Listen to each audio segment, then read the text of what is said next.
चरणों चरणों में सारे तीर्थ धाम आपके चरणों में।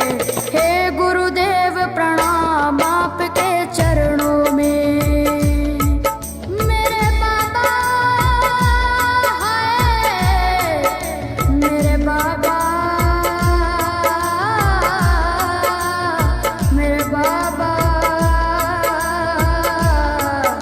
मेरे बाबा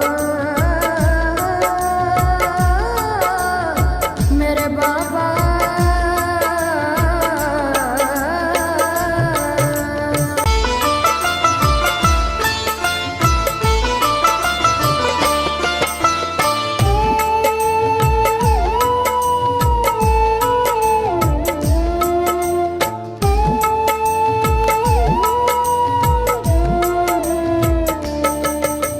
सारे तीर्थ धाम आपके चरणों में। हे गुरुदेव प्रणाम आपके चरणों चरणों में। सारे तीर्थ धाम आपके चरणों में। हे गुरुदेव प्रणाम आपके चरणों में।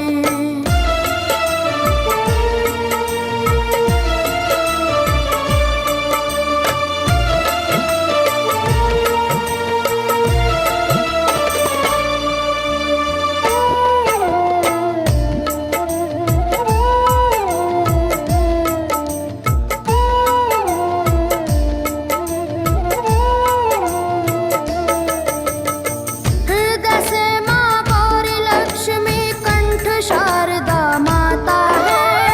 हृदय से माँ गौरी लक्ष्मी कंठ शारदा माता है। जो भी मुख से वचन लियो वो वचन सिद्ध हो जाता है। वचन सिद्ध हो जाता है। हे गुरु ब्रह्मा हे गुरु विष्णु। हे गुरु ब्रह्मा हे गुरु विष्णु। हे शंकर भगवान आपके चरणों में। हे गुरुदेव प्रणाम आपके चरणों चरणों में। सारे तीर्थ धाम आपके चरणों में। हे गुरुदेव प्रणाम आपके चरणों में।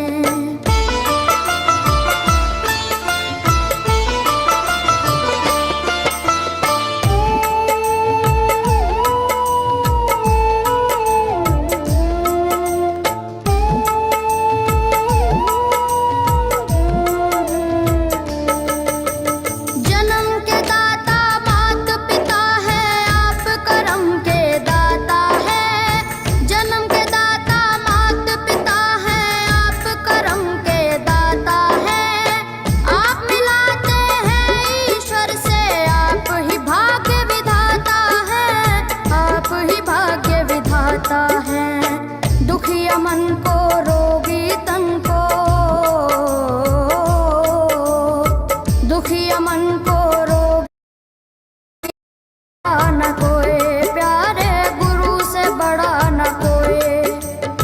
मैं तो सात समुद्र की मसी करूं लेखन सब बन गए राय। सब धरती कागज करूं पर गुण गुण लिखा न जाए।